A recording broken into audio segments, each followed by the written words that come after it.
You're listening to Heritage Radio Network.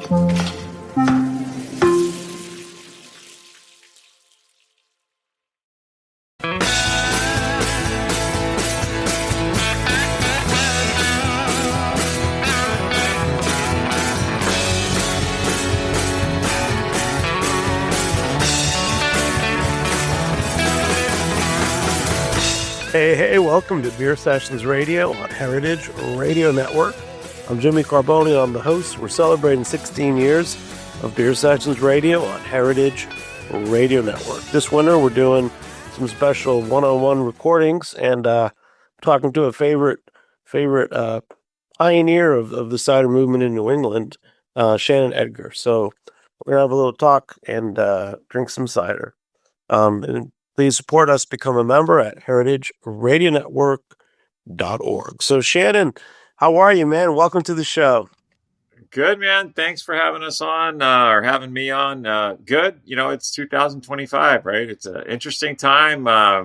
It's been it feels like a wild ride for the last couple of years here. Yeah. Well, I've met you a couple of times at our Cider Feast events in New England. I talked to you a little bit in Boston in November.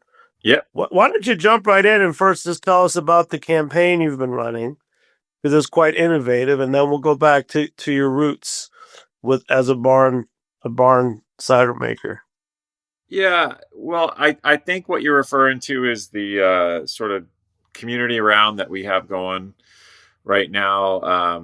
We are in the process of moving. Well, we just moved most of our stuff out of our old facility in Leominster, Massachusetts, where we were operating out of since like 2017, and are building out a new headquarters and tasting room and all that good stuff in a new location in Millis, Massachusetts, that will allow us the room and the space and the infrastructure we need to grow, and will also give us a tasting room. So to that effort, we decided to kind of take a page out of Jim Cook's book when he, we didn't go public like he did with Sam Adams, but in a miniature way, we're going public here on private funding aspect. And we decided to work with a company called Start Engine to that effort. And, our campaign is up there where we're talking about all this good stuff, but it's mainly in support of this new tasting room and headquarters that we really want to be able to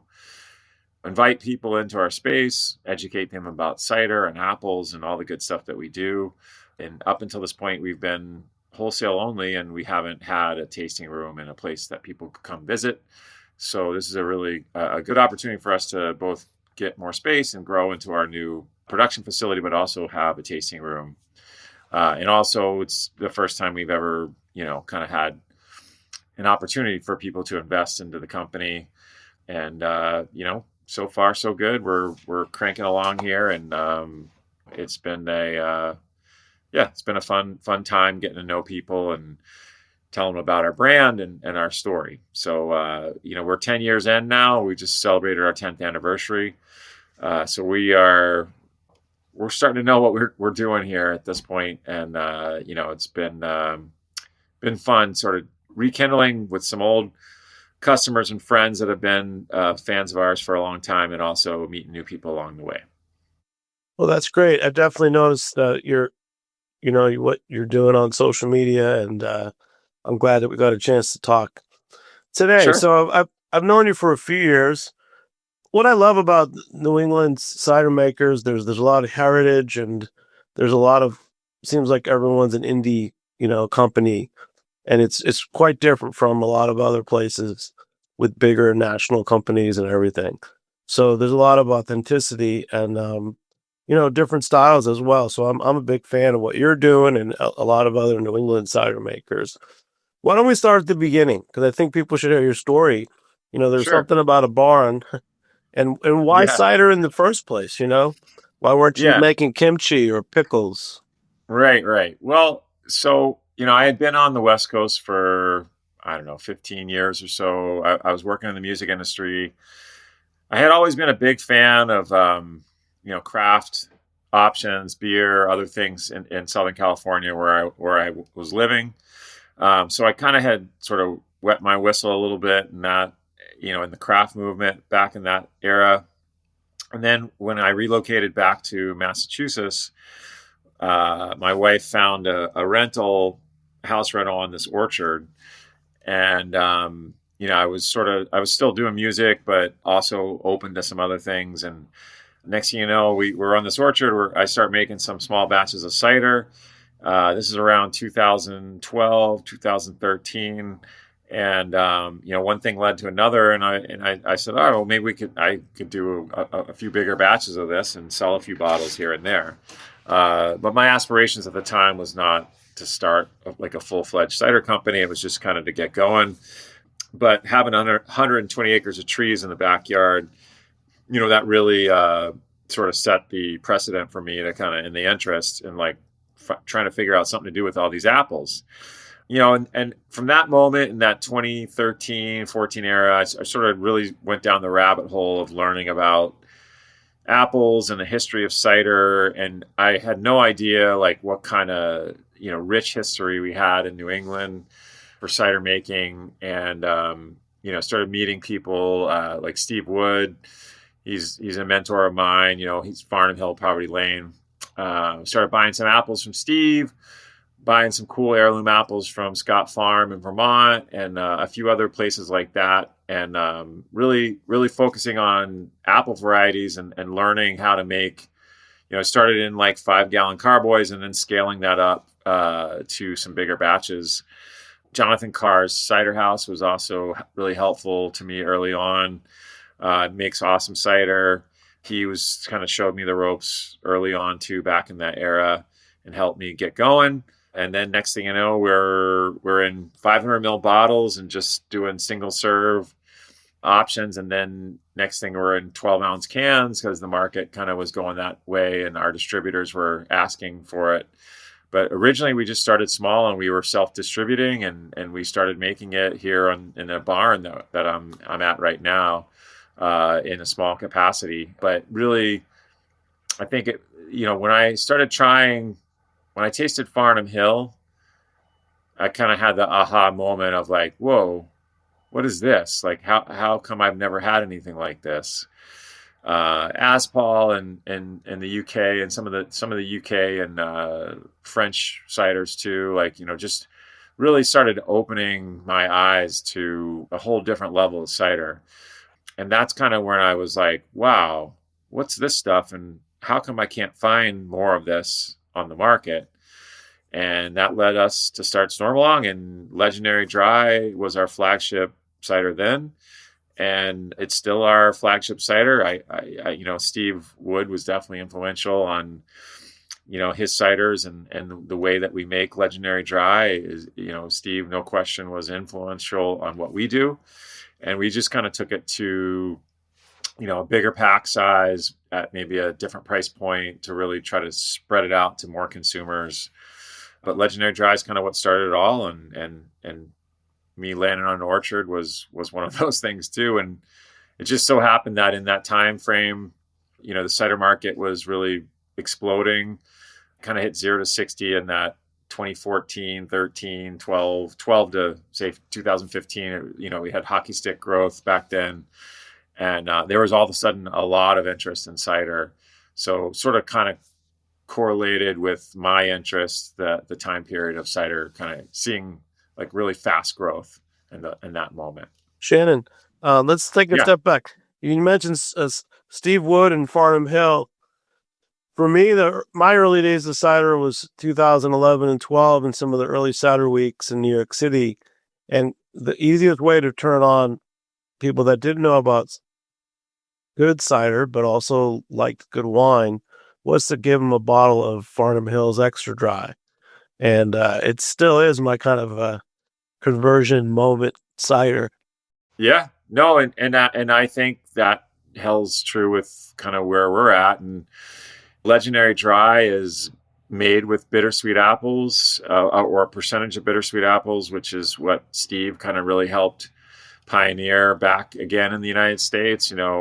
Bringing some of these British varieties that had more tannins and more astringency and different flavor profiles just having that in some of these American varieties that we're more used to, these heirloom varieties, like it really adds a different depth of flavor and complexity.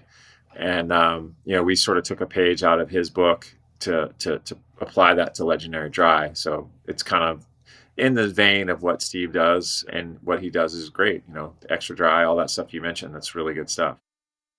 Before you figured out bittersweet apples and heirloom apples, what were some of the things as a new cider maker, amateur cider maker, that stood out for you that you'd want to tell people that are just starting to make cider?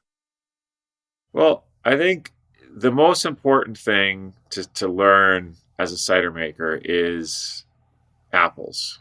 You can't understand what's going to happen to a cider, what it's going to taste like, unless you really sort of understand the raw ingredient, that you're using, and approach it the same way like a winemaker would with fruit. And it all comes down to that. I mean, you can't make good cider without using great fruit.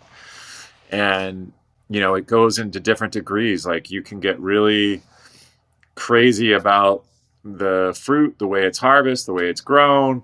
You got to pick it at this perfect ripeness, press it a certain way, mature it, and it, there you can approach it at the same level that maybe some of the big Napa, Sonoma, and West Coast wineries do, and that's maybe more along the lines of like a Steve Wood would do at Farnham Hill.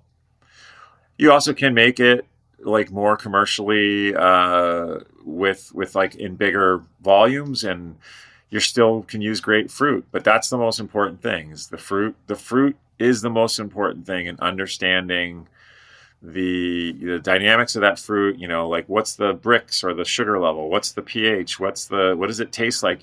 What does it smell like? What is it? What kind of vibe are you getting from that? And I think that's overlooked a lot of times with cider makers early on, because I just don't think people have access to a lot of that fruit at an early level, unless they are sort of pressing it themselves and sourcing it themselves and doing it in small batches, which you do see some really cool cider makers out there that are making 3 or 4 or 5,000 gallons of cider a year, but doing it like with their own fruit, or their buddy's fruit or whatever else, and they're doing it. But that's really what it comes down to, is the fruit. I know you've got a bunch of ciders with you, and we're just audio, we're not video. Yeah. But why don't we taste through a couple of your ciders? Tell me a little story of a few. Yeah. Because one thing that stands out for Stormalong is just how many different cans of cider you have. Sure.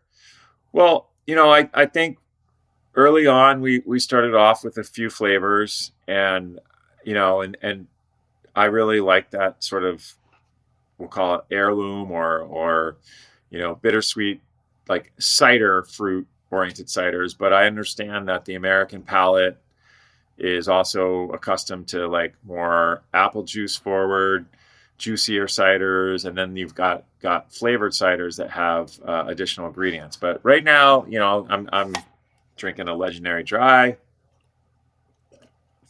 This is my go-to with a lot of our ciders, and it has a nice balance of acid with some grippy tannins in there, but it's got the easiest way for us to explain it to people is to say that it kind of has like a champagne-like profile.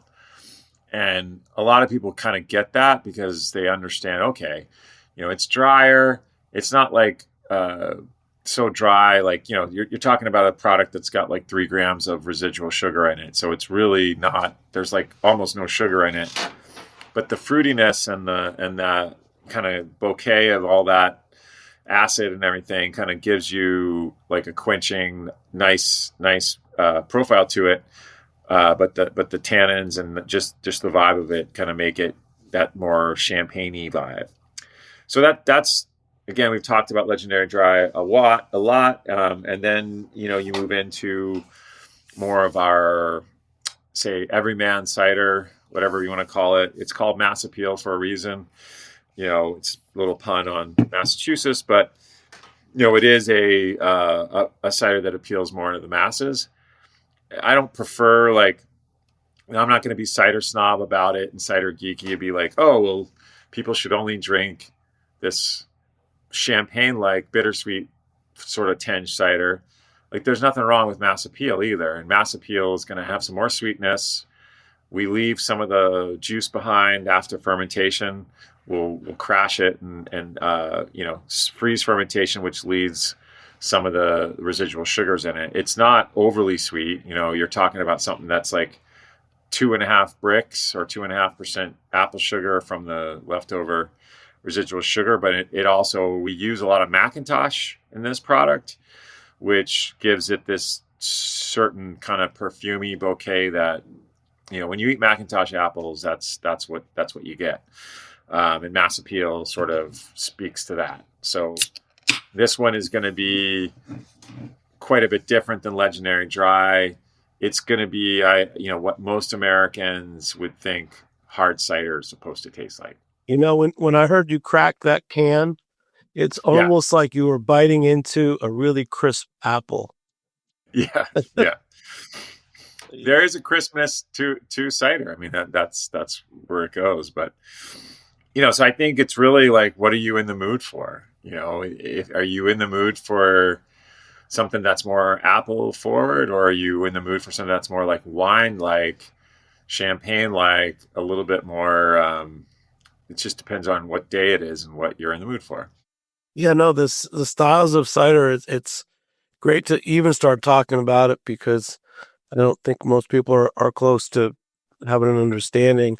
Someone gave me a bottle of a farm cider a couple weeks ago, and it was a little sweeter than what I'm used to, but then I liked it. And we both said at the same time, wow, this is summer outside, on the rocks even. And we both nodded our heads and said, yeah, and we would drink this all day.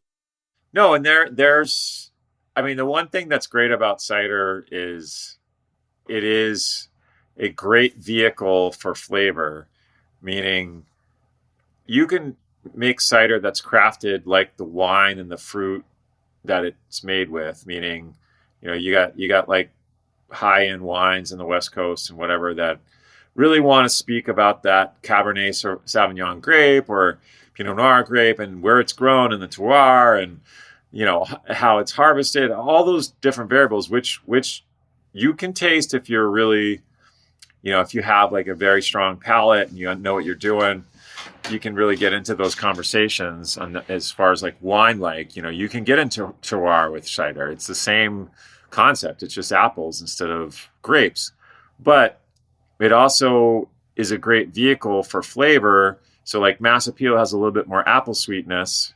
So you're getting that apple flavor of like, like you're eating an apple.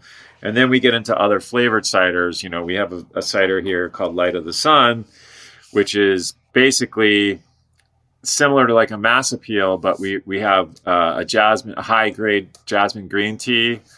We add some lemon juice, some yuzu juice, and some lime juice, and a little bit of agave for sweetness. And it's a whole different beast. And it's like something that you can drink on a spring or summer day or outside. And, it's like, it's much more, in my opinion, it's way more pleasant and enjoyable than like a seltzer or something, because doesn't have any of those weird natural flavors and doesn't have the kind of negative effects of some of those sugar fermentations that they use for the malt side of seltzer. So, cider can also be like a good vehicle for flavor. Light of the Sun is one of them. And then we have some other, we have a bunch of stuff, other fruited ciders as well. So, but I think sometimes people, it's just a lack of understanding and education really in the market. Yeah, that's one thing I like about doing cider festivals, and I feel like most people want to try like 10 or 20 different ciders. It seems like it's kind of a great time to be making cider. I think everything in the industry right now and the craft, beverage alcohol for sure, I think there is a reckoning happening right now, mainly less about like companies, but more about SKUs and how many products are on the shelves. I think the biggest pressure that everyone's under is to try to, thin out the overload of flavors and styles and stuff that might have been on the stores or in the distributors. There's definitely, I think a lot, we've paid the piper a little bit on feeding a lot of products into distributors and thereby stores. And they're just they're wanting people to really stand behind those products that sort of speak to their brand and are really, that customers have gravitated towards, and, maybe not putting out 15 different flavors of things. Like they want it to be like 4, so we're seeing a little bit of that, but that's also a vast difference between the wholesale world and the taproom world, which we're just kind of getting going with this on our new spot in Millis. So, because we've been wholesale focused, we haven't really had the opportunity to have a tasting room where we could taste like 15 different ciders, Yeah. And, when you mention that, I think about serving cider. Tell me your vision for the tasting room. It sounds like it's going to be quite an interesting place. Yeah. So right now we have basically calling it kind of like an urban winery concept. Like that's the easiest way for people to understand it. Rather than it falling closer to a beer tasting room model. We want people to kind of think it more like a Napa Sonoma, where you have like 4 ciders. You have some prefix kind of tasting menus that are like, if you want to taste like an heirloom flight that has some of our cool apples in it and that's a little bit more wine-like, then we'll give you those 4 tastings, and they'll have like different food pairings throughout each one of those courses. Small plate, really small plates. Maybe there's some almonds and some smoked nuts and things, and some cheeses and some other stuff that we're working with, and that will be your experience. If you have been a customer for a minute and you don't need to do the flights and the different things, those you can come in and you can order off the menu and get what you want. But right now we are working with a chef named Dan Bazzanati. He's been great. We've been working with him for some months now, but Dan has a really strong background. He was the executive chef at Italy in Boston, and opened up Terra and all those restaurants over there. And then most recently, he opened Blue Ribbon Brasserie and Sushi in Kenmore Square. And right now he's over at Johnson & Wales, teaching, but also he's been helping us figure out our hospitality menu food program. And, we're trying to build it around a wood-fired grill so that, we can use some of the tools in that wood-fired grill and kind of use it into our food. Because with our cider, everything's about high quality ingredients. No, everything is 100% whole fruit, nothing from concentrate. So we're trying to take that same kind of high quality ingredient and apply that into the food side of it. And that's all about some seasonality, some great proteins and awesome vegetables and spices and things.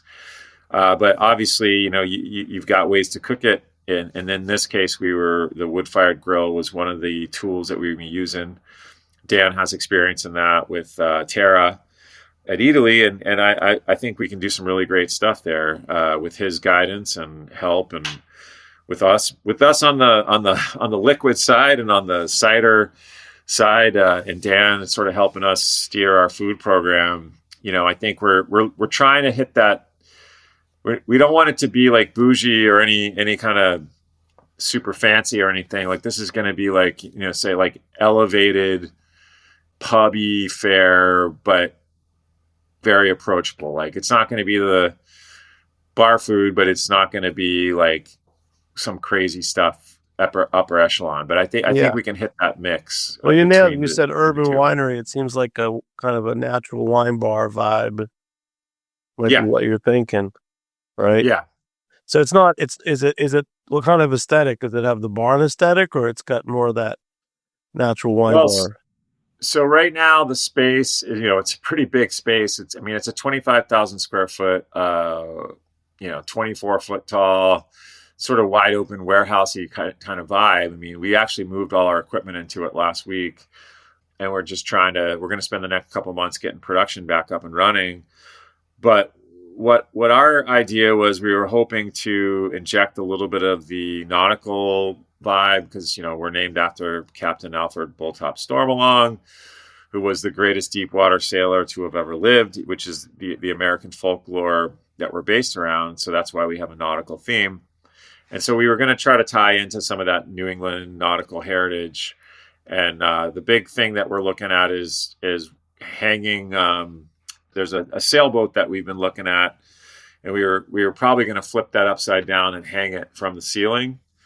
So that would be the focal point of when you come into the space. There's this pretty large old sailboat that's sitting up there and staring down at you to kind of inject you right into the nautical vibe. And then, we'll have flourishes of that throughout the space. But, it's going to be a little bit more open. Like, we're not going to build a bunch of like booths or things like that into it. Like, we want to have some flexibility, and, if we want to do like an event there. But the space up front, it'll be 5,000 square foot space. So it's a good size space. And then we just have to kind of warm it up, get some of that sort of flair in there so that people don't just feel like they're in some cavernous tap room. Yeah, it's a challenge. I think that's a big issue. Is I'm not a fan of tap rooms at all, and I'm looking forward to seeing what you guys do aesthetic wise. What about challenges of serving? So you'll be making ciders there. Will you be making like small batches just for the bar? Yeah, no, for sure. I mean, we plan on having, like 4 lines of beer that we'll contract with friends of ours, and then we'll have some spirits there as well.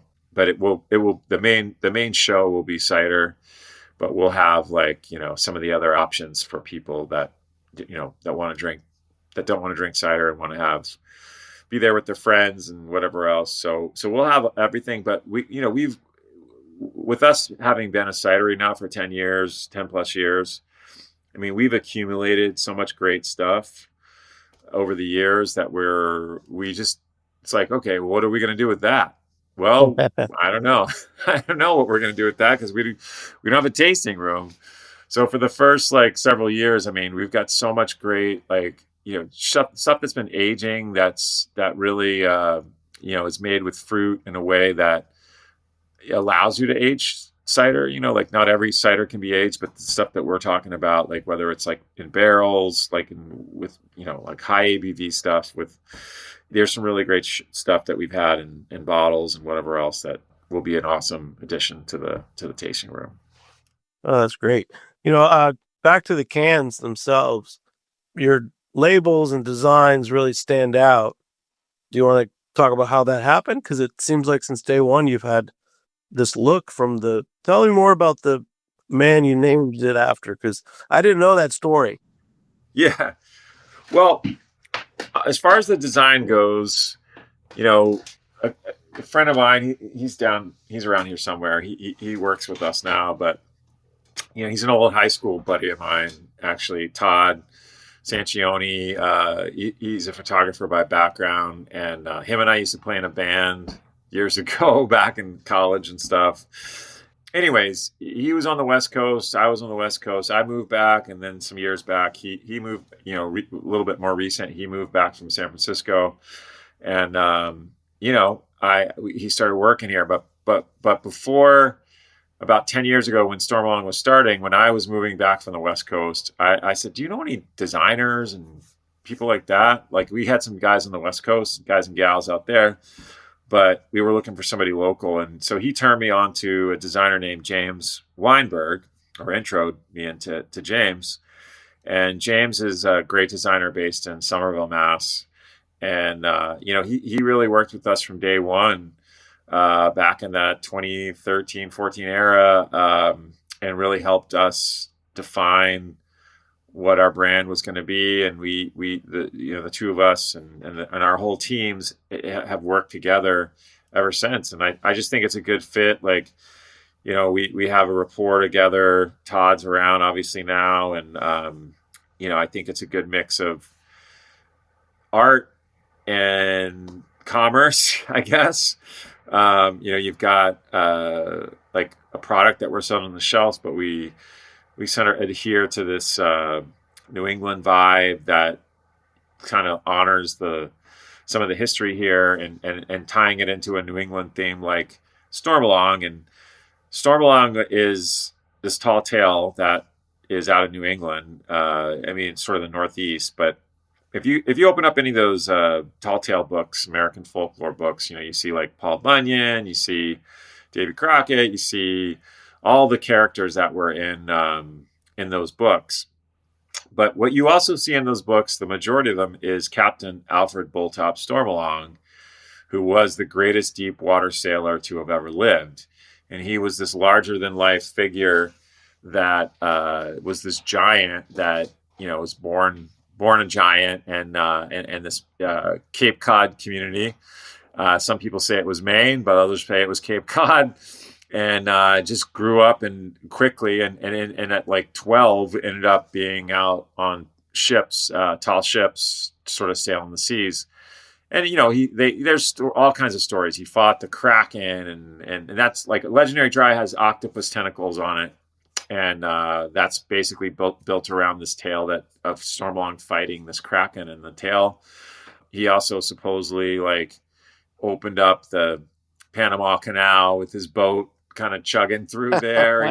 There's all kinds of those big tales that are in some of his, but there's no specific text that people refer to with Stormalong.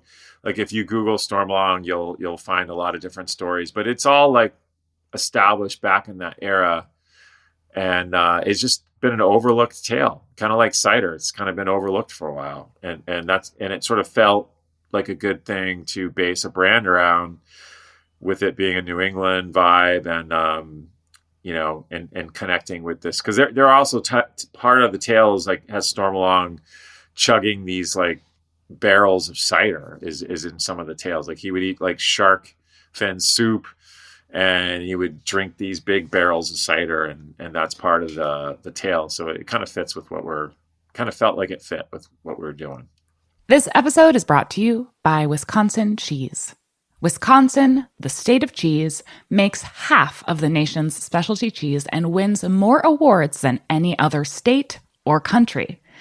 Our heritage and traditions, master cheesemaker program, and the American propensity for innovation all put Wisconsin on the cutting wedge of cheesemaking. With over 600 varieties of cheese to choose from and 5,500 national and international awards and counting, get ready to turn your refrigerator into a trophy case. Enjoying a Wisconsin cheese is basically like winning a gold medal in culinary achievement. Set your mind at cheese. When you bite into a wedge of Wisconsin Wonderful, you know it is made with the ultimate skill and passion possible. Find your next favorite cheese at wisconsincheese.com. Talking about history of cider, I think of images of frontiersmen, people in early 1800s sitting on a barrel of cider. I know there was one guy ran for president, and he made a point of being a cider man. Was that at one point? Did that show you a representative of country people and farmers? If a candidate would pose with a barrel of cider, I was just thinking about it. I think you might be referring to I think it was Taft, or there was an era where it was kind of in that almost prohibition era where people were maybe drinking a lot of apple hooch, whether it was cider or high proof apple vodkas and brandies and things but it became a target of the prohibition movement, and that was because it was a popular drink back then. So there is a history to it. I know there were, obviously Thomas Jefferson is probably the most famous president attached with cider making, and growing apples at Montecito and like having specific varieties that he used to talk about. And there's definitely some history with him and some of the other presidents about it, because it was really, apples were, the thing about apples in that era is they were grown more wild, so that they would plant seeds, and they would spring up these apple trees that had these apples that were more astringent, more acidic, and weren't good for eating out of hand, but made great cider, and hard cider in this case for the most part. So people ended up drinking a lot of cider back then. It was just a totally different era, and I think we have some of that history that still kind of kicks forward.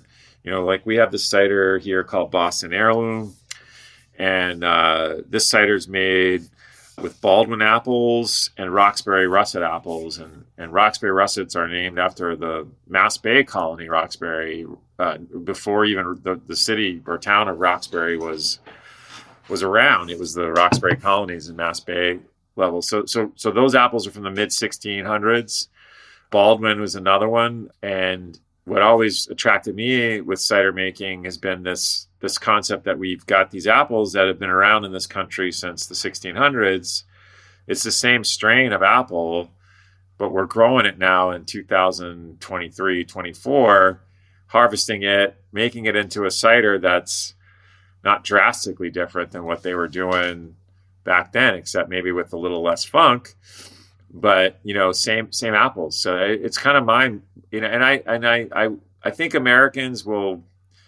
There are some that are interested in that. I think the more we tell that story, people, obviously hops in the Pacific Northwest are huge. You've got all these like designer hops there, and you've got all this cool stuff. But apples have a sexiness too, and if people understand, like, hey, this is like historically significant back to the 1600s. And then when they taste it, it's a different ballgame. So, there's a lot of New England confluence there of tall tales and apples and history and stuff. I think it's been it's been cool being in this region. And on a historical note, the town that we're in right now, Sherburne, back in the mid 1800s, like 1880s, there's a place here called the Holbrook Cider Mill. And from 1880 to 1920, it was the largest, they call it refined cider mill in the country, if not the world. And they were doing about 1.2 million gallons of cider a year back in that era. And wow. Jonathan Holbrook was, he was the founder and the principal of that company, and he invented new apple pressing techniques. And right here next to this barn, there's a railroad track, and that railroad track was put in by the Framingham Railroad to kind of go through the cider mill that's just down the street from us. Most of it burned down, but there's still some of the buildings that stand there. And so in that 1880s to 1920-ish, right around Prohibition, they were making a ton of cider here, and they were shipping. And when I say cider, that's also an American thing. Like, hard cider is cider in most countries. When I say cider, I'm talking about hard cider. They were making this refined or hard cider, and they were shipping about half of it overseas to the UK, to other parts of Europe. And they would do it in barrels, and they would drill a hole in the bung so that some of the CO2 might be able to escape and not explode on the trip overseas. So a lot of hard cider history here. The building that we're moving into in Millis was called the Clico Club. And from around that same era to about mid 1900s, they were doing like ginger ales and ciders and all kinds of stuff. It's a big business they were all over the country. So there's a lot of beverage history here, cider in particular, Sherburne and Millis, the town that we're going into. That's really kind of cool. And hopefully we can play that up a little bit and maybe revive some of those old recipes as we go forward. Yeah, no, it's fascinating just to think. You mentioned some of the historic apples, but also like the styles. I mean, I forget, maybe it was 12, 15 years ago, I really got turned on to cider when some farmers came down from Vermont, and they had the tartest, most acidic cider base, but they had put it in a barrel for a year, and you still have the tartness and acidity rounded out. And that's the first time I was like, wow, this is really something. Yeah, I mean, we've been playing around with this apple called Franklin, and it's a fairly new apple. It was like the 80s or so that it was discovered in Franklin, Vermont. But the astringency and the acid and all of those like compounds in there that sort of make it possible to age it and let it kind of do its thing and round it out, it's off the charts. I mean, those apples are basically grape level sugar. You know, they'll come in at like 12, 13, 14 bricks. They'll have like tannins for days and a ton of acidity, so that like, you know, we did a batch and we put it in, we did it Charmat style. So we let it kind of ferment into a big stainless vessel. So it kind of, self-carbed product. We bottled it and we've laid it down now for like 4 years in glass. You know, we kind of taste it every year. Like, has it mellowed out enough yet? Okay, let's give it another year, like the same way a winemaker would. And there are apples that you can do that with that are really, it's like new ground. I mean, the people aren't doing it right now. Like it may be overseas or something, but in the United States, there's very few cider makers that are taking fruit like that and really kind of letting it age and round out and do its thing. Whereas in wine, you know, it's centuries old, and you know, there's just been this long history with it. But there's 8,000 varieties of apples. Some of them are crabs that are going to be more acidic and astringent, and some of them are more like Honeycrisp or whatever. So there's a ton of different possibilities with apples, and we've really just scratched the surface as to what's possible. And I know that some winemaker friends of mine have gotten really excited about that concept when I've sent them bottles of some of this stuff. You know, and I'm talking like, these are like Pinot Noir, snobby type, like really old school winemakers and you know, different regions of like Oregon or on the West Coast that taste it and like, what the hell is this? Where did this come from? What is this? You know, so there's a lot of possibilities in cider still.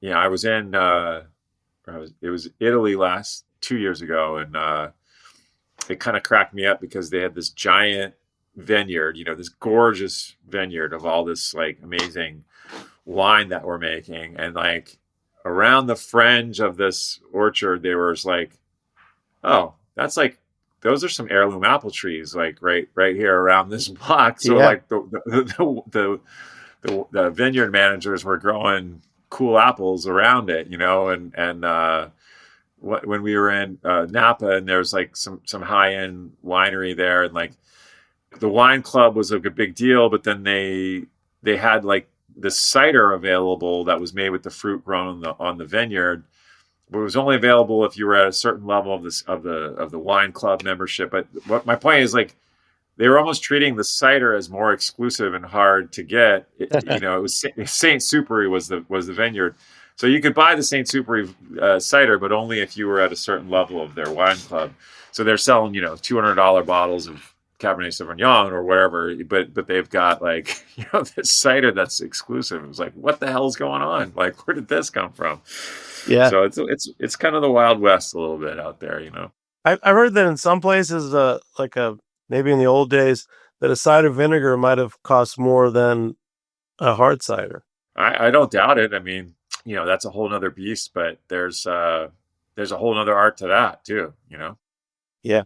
So let's talk about one of your ciders that you have out now, like the origin story. Like, was it collaborative? You know, how did you come? Do you set out to design a cider, or does it come? I'm interested in your process. Yeah. Because you have so many different labels. You know, I think we have two different cider. We have two different styles of cider. We've got I'll call it our wine style ciders, or our ciders that are apple specific. And those are really exactly like you would make a wine. You know, it's about blending, it's about the fruit, it's about different characteristics that you want to have in that product. And then we have our like chef oriented ciders.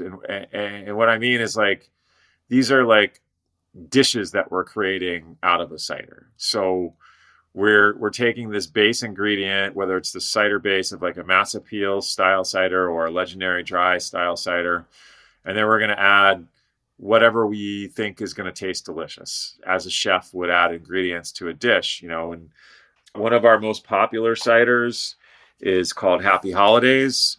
This one comes out only in the fall, like September through December. And this one is a spice cider. It's like a mulled cider, and people love it in that time period. It's a mulled cider vibe, but it's got unfiltered cider, so you're going to taste like that, almost like farm stand vibe cider. And we're using, allspice and different grinds of cinnamon and cloves and ginger, nutmeg, but it's all like freshly ground spices that we're sourcing from our local purveyor, Memtees and Cambridge Somerville area. So that's like one recipe that we might use. And then we have like fruited ciders. Like we have a cider called Blue Skies, which is Maine wild blueberries and cider. We had Pog Punch this past year, which is passion fruit, tangerine, blood orange, and guava.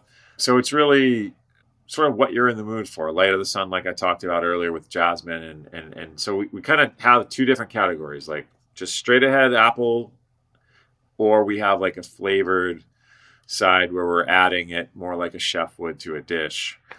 And, I think they both can be delicious, that it's not like one's bad or one's good or one's more pure or one's not. I think it really comes down to what you're in the mood for. And like I said before, cider is a great base to play with. Like, it gives you this like vehicle to do all kinds of stuff with it. If you want to make it a wine, you can make it a wine. If you want to make it like a cider cocktail, you can do that too. The biggest rule that we have as a company is that we only use whole ingredients, like period. Like we don't do natural flavors. Me personally, natural flavors drive me crazy. I can't drink them. I mean, even in seltzers, like I've gotten to the point where I can't drink it even in seltzers, like non-alcoholic seltzers. Like it's just it's just kind of gross in my opinion. Like, cause it's all like, you're like, you don't know what it's like a perfume that you're putting into a product, and you're tricking your brain into thinking like it's actually this. And if you actually use the real stuff, even though it's a lot more expensive and it's a bigger pain in the ass, it tastes so much better. It's like, oh, right, that's what a blueberry tastes like. That's Maine. Oh, well, you need to add a little bit more. Oh, that's going to cost more. Well, yeah, but it tastes like Maine wild blueberries because it is Maine wild blueberries. I don't need like some weird concoction in a test tube that tastes like that. I'm not making gum or candy or something. I'm making like a beverage. And so that's one of our biggest hard, fast rules is like no natural flavors, only whole ingredients. And I think that is one of the reasons why people have come back to our brand over the years is like they get that. They get that we have a quality standard that we stand behind, and it tastes better. Yeah. And it's better for you too. Well, like, you got a new line for me when I'm around things like, natural flavored products. I'll just say, tastes like. Yeah. That's what it is. Tastes like. Hey, now that you're growing a little bit, what research went into the layout of the production and the equipment, or did you have your eye on something for a while? Is you got used equipment? How are you putting together the new cidery? And what are some things that you use? Because we know our home brewers know about, mash tuns and stuff, but not everyone's familiar with what a cider setup is like. Well, I mean, I guess first up, I would give big props to our cider making team. Bright McConnell is our operations manager. Craig Collins is our head cider maker. Ben Robertsano's still with us. He's been around for a long time, helping us make cider. Johnny Rushforth, he's a great cider maker of ours. Mike Denning, packaging manager. Like, we've got a really solid team. and those guys really hold it down and have really been able to kind of continually improve our production flow and our equipment and everything else. As far as our equipment goes, we're moving it. We're basically picking up everything that we were doing in Leominster and moving it to Millis without changing a whole lot. Everything that we've been doing is in different scale. So as we've grown and as we've been making more product, our tanks have gotten bigger, but our process has been really similar. And so, unfortunately for a home brewer, the way we make cider is not really available to a lot of folks on a homebrew scale, just because the technology is expensive. But our philosophy is about being hands off.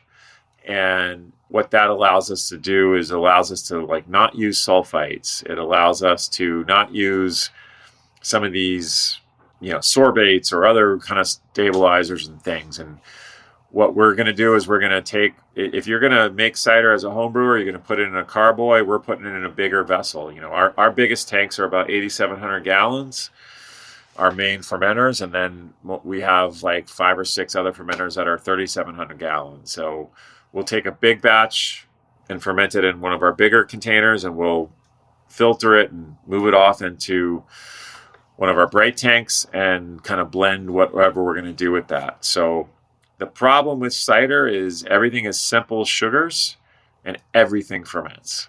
Whereas a beer has got unfermentable sugars in it. So as a home brewer, you might be able to leave some of that stuff in solution and not have exploding cans or bottles.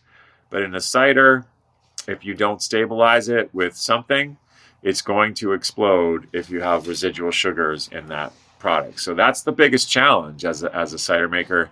And we have developed these steps and these protocols to help us make cider the way we want to make it, hands off, but without, we do have a batch pasteurizer where we're able to take the final product carbonated under pressure, run it through a batch pasteurizer. So, we're taking cider and we're going to heat it up to 170 degrees or something. We're only going to keep it up there for 20, 30 seconds, and we're going to cool it right back down to 36 degrees, 35 degrees. And those kind of steps allow us to stabilize everything without using, harsh chemicals and things, and also doesn't affect the flavor. There's tunnel pasteurization and other things that I feel affect the flavor a little bit more because you're kind of cooking something in a can. But batch pasteurization is sort of our main stability step outside of filtration and other things.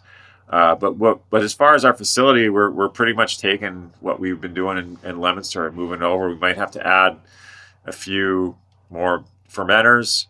We are designing the drains and the layout and all that stuff, because now that we have a lot more space, it's a lot easier to kind of lay everything out. We've been pretty tight in Leominster for a while. Well, it's great. It's really exciting. And I said, I've met you, and I like your ciders, and I've been following your campaign a little bit. So the way the show works, I got a message from you guys yesterday, and turned out that I had an opening on the show. So Nice. it worked out great. Just for our listeners too, as we've made some changes. That's our 16th year. We're starting off doing a lot of online shows, and we'll be doing some in-person shows soon as well. So it's great to have you on, Shannon. Anything else you want to say or ask me any questions or? Yeah, man. I mean, what do you We're just getting going in New York and New Jersey. How's the cider market been there for you guys there, or what are you seeing there? Well, I kind of follows. Well, New York is. I think it's an international city first, so there are places that are going to have a Spanish cider, French ciders. But I still think that New York is, there's definitely specialty places that are all over it, whether they're wine stores or big steps. 10 years ago at my old bar was going from really having cider during cider week to deciding that I was always going to put one regional cider on draft, on my 12 taps. And that Yeah. was a big step. You see steps like that happening. The question is if it's only one cider, if it's the kind of place that's doing more mass market beers, they're going to have a mass market cider. But I Yeah. think that the concept of cider now in New York City is people are open to it. Yeah. We do the Cider Feast event there. It's still our number one event compared to the other markets. And, again, people want to try everything. And I still see that. I think that's why I kind of went from just having a pub that did cider week theme things. In 2014, I started doing Cider Feast events because I realized that you have a festival and you've got some beer. Everyone will have a pint or two of beer. You've got wine. People get a glass of wine. But I think there were 2 cideries and they had 4 ciders each. Suddenly, everyone stopped who went through that line and wanted to taste all 8 ciders. Yeah. And I still feel like that's the excitement of going to a cider event. I'm sure that at your new tasting room in Millis, there'll be that feeling as well. It's great. What's crazy is like it really does come down to like education, people not knowing. I mean, I'll give you a really good example that we were like, wow. I think it was last year, maybe it was the year before. We were doing the Cape Cod Brew Fest, and it's a pretty big beer fest here in New England. Probably 40 plus breweries, and it's been around a long time. And so they had a public choice kind of voting deal, and we won number one at the it was Happy Holidays, of course, which is like a crowd pleaser at that time of year.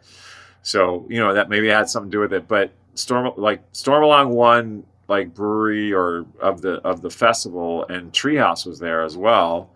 I think they got second place, but we technically beat Treehouse at the Cape Cod Brew Fest, which I was like, wow, okay, And so if you give people, if people can taste it and they can understand what it is, they're like, whoa, this is really good, And it's really just kind of finding your audience and getting it out there, because I think a lot of people just think it's like Angry Orchard or whatever other mass-made cider with concentrate and stuff, and it's really hard to educate them about the stuff made with whole apples and with a different amount of care and attention. Yeah, and the only other thing about that, there's definitely kind of places I go, a good small restaurant, indie beer bars, good wine store, that they're going to have really well-made ciders, regional, a lot of New York. I mean, one thing about New York is that, it was the first cider week. So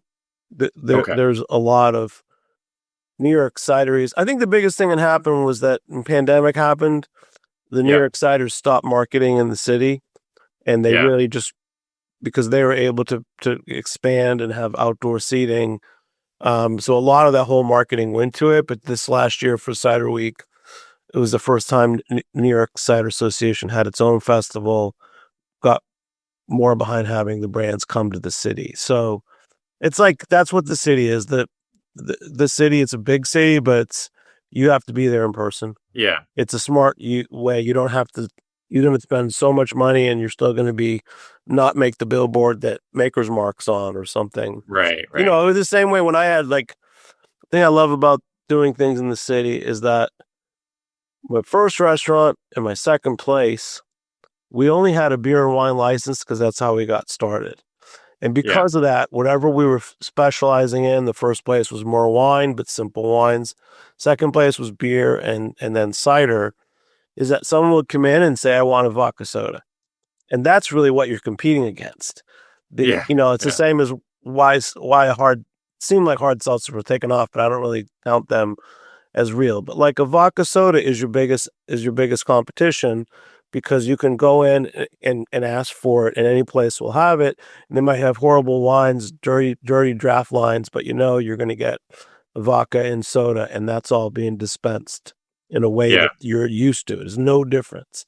So if you don't have the vodka soda, I've got a choice of, you can try a couple of these beers, or if you have ciders try through the ciders, people are going to be, one, more engaged, two, they'll stay longer, three, they're going to find something they really like, and four, they're going to come back for more. And probably if you have food, they'll also want to eat. Or if it's just and I know because both places when I got the full liquor license, your staff is not going to tell someone if they walk in and say vodka soda and you have it, they're not going to tell you that you can't get it. And the person getting the vodka soda may not have been exposed to anything new or interesting, so they'll have their vodka soda, and they might go on to the next place because they actually want an experience. And that's kind of my whole sum it up. So it's like if you're in it, you got to really give them the experience. And I think that's why people like to go to tasting rooms and wineries and cideries. Yeah. And there's a lot of places. This one thing, New York City, there's a lot of places that do that. Cool. So you'll find your right people. Well, we got CiderCon in a couple weeks here, so we're going to be off to Chicago kind of doing the thing. So this is a apropos time for talking cider. No, it's great, man. And we're planning out more cider feasts this year. We'll be in Portland and Massachusetts, Haverhill, Mass, and Boston, and then New York City in the fall. It's been great having you guys at those. Definitely. You got a really great team. But thanks so much for coming on. And I love starting the year. You're only my third show of the year. And we're already at Cider. So awesome. That's where it should be. So listen, Shannon, thanks so much. Thanks to Todd for helping outreach. Big shout out to Sam, our engineer, and Gabe, our head engineer. I'm Jimmy Carboni. Wow, we're in our 16th year. Beer Sessions Radio on Heritage Radio. So thanks so much, Shannon.